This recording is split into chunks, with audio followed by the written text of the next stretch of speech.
एका अशा आवाजाची कल्पना करा जो केवळ गाणी गात नाही तर तो आपल्या देशाची ओळख बनतो.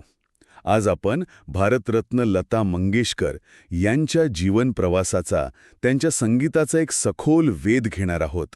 त्यांना भारताची नायटिंगेल का म्हणतात यामागची कहाणी आपण उलगडणार आहोत. आणि या चर्चेसाठी आपल्याकडे डॉक्टर राहुल एस खरात यांनी लिहिलेला एक विस्तृत लेख आहे. तर या लेखाच्या आधारे इंदोरमधील एका सामान्य घरात जन्मलेली मुलगी भारतीय सिनेसंगीताची स्वर कोकिळा कशी बनली हे समजून घेण्याचा आपला प्रयत्न असेल. हो, आणि ही केवळ एका गायिकेची गोष्ट नाहीये.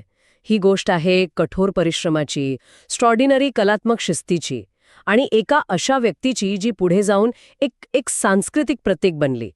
त्यांच्या आवाजाने अनेक पिढ्यांच्या भावनांना शब्द दिलेत. तर मग सुरुवात त्यांच्या जन्मापासूनच करूया. 28 सप्टेंबर 1929 इंदोरमध्ये त्यांचा जन्म झाला. त्यांचे वडील पंडित दीनानाथ मंगेशकर हे स्वतः एक प्रसिद्ध शास्त्रीय गायक आणि नाट्यकलावंत होते. म्हणजे घरात संगीताचं वातावरण होतंच. अगदी. त्यामुळे त्यांना संगीताचा वारसा मिळालाच. आणि एक रंजक गोष्ट म्हणजे लता दीदींचं औपचारिक शिक्षण, म्हणजे शाळेतलं शिक्षण फारच कमी झालं. हो, पण संगीताचं शिक्षण मात्र खूप मोठं आणि सखोल होतं.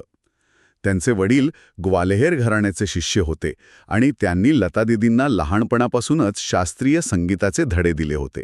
आणि हीच गोष्ट त्यांना इतरांपेक्षा वेगळी ठरवते.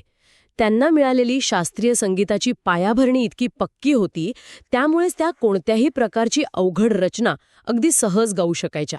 ही केवळ नैसर्गिक देणगी नव्हती, तर कठोर रियाजातून कमवलेली कला होती.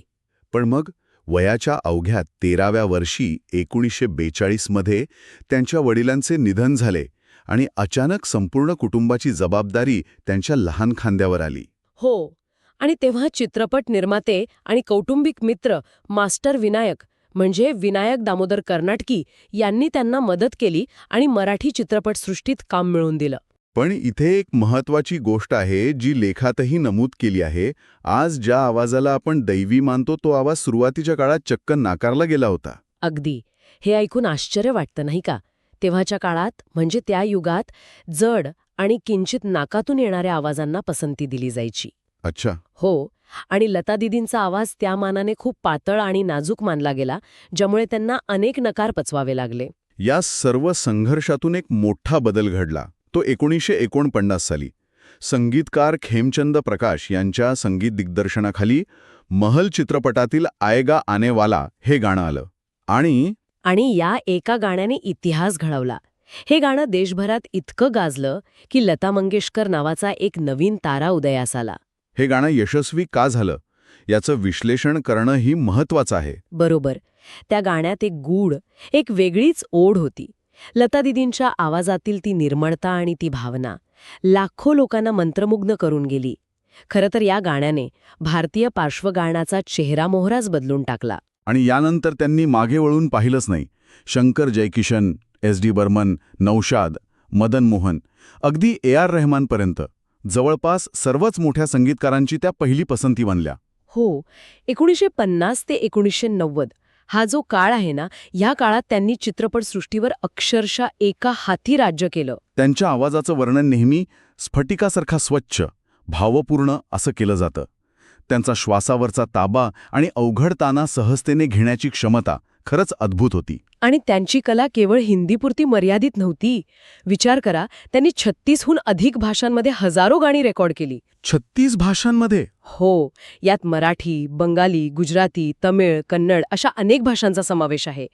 त्यात जशा सहजतेने एखादी गझल गात, तितक्याच ताकदीने एखादं देशभक्तीपर गीत किंवा भजनही सादर करत. याचंच एक उत्तम उदाहरण म्हणजे 1963 सालचं ऐ मेरे वतन के लोगो. असं म्हणतात की हे गाणं ऐकून तत्कालीन पंतप्रधान जवाहरलाल नेहरू यांच्या डोळ्यात पाणी आलं होतं. अगदी. आणि याशिवाय प्यार किया तो डरना क्या, लग जा गले, तेरे बिना जिंदगी से आणि अगदी आत्ताच्या काळातलं लुक्का छुप्पी. त्यांची अनेक गाणी अजरामर झाली आहेत. हो ना. मधुबालापासून ते माधुरी दीक्षितपर्यंत अनेक अभिनेत्रींची ओळख त्यांचा आवाज बनला होता. त्यांच्या कार्याला अनेक पुरस्कारांनी गौरवण्यात आलं. भारतरत्न, पद्मविभूषण, पद्मभूषण, दादासाहेब फाळके पुरस्कार. हो, आणि एक विशेष गोष्ट म्हणजे नवीन कलाकारांना संधी मिळावी म्हणून त्यांनी स्वतः फिल्मफेअर पुरस्कारांसाठी विचार न करण्याची विनंती केली होती. काय सांगताय? हो, वा, इतकं मोठं यश मिळवूनही त्या अत्यंत विनम्र आणि आध्यात्मिक होत्या. त्यांना साधेपणा, शिस्त आणि समर्पण या मूल्यांची खूप आवड होती. संगीताव्यतिरिक्त त्यांना फोटोग्राफी आणि क्रिकेटमध्येही खूप रस होता. अच्छा. हो, त्यांनी आपलं संपूर्ण आयुष्य संगीत आणि कुटुंबासाठी समर्पित केलं. आयुष्याच्या शेवटच्या टप्प्यातही त्या निवडका गाणी गात होत्या. 6 फेब्रुवारी 2022 रोजी वयाच्या 92व्या वर्षी त्यांचं निधन झाले.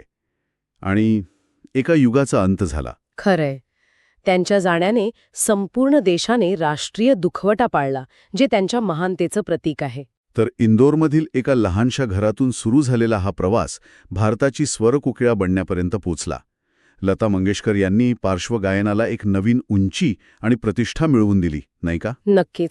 त्यांचा आवाज केवळ चित्रपटांपुरता मर्यादित राहिला नाही. तो करोडो लोकांच्या आयुष्याचा, त्यांच्या सुखदुःखाचा एक अविभाज्य भाग बनला. मला वाटतं त्यांची सर्वात मोठी देणगी ही आहे की त्यांनी भारतीय भावनांचा एक सांगीतिक संग्रह तयार केला आहे. अगदी बरोबर. जेव्हा जेव्हा आपण त्यांची गाणी ऐकतो, तेव्हा आपण केवळ एक चाल ऐकत नाही, तर आपल्या देशाचा भावनिक इतिहास अनुभवतो. त्यांचे स्वर अजरामर आहेत आणि ते कायम आपल्यासोबत राहतील. खरं आहे. लता मंगेशकर यांचा आवाज मधुबालापासून ते अगदी प्रीती झिंटापर्यंत 5 दशकांहून अधिक काळ नायिकांची ओळख बनून राहिला. यावरून एक विचार मनात येतो.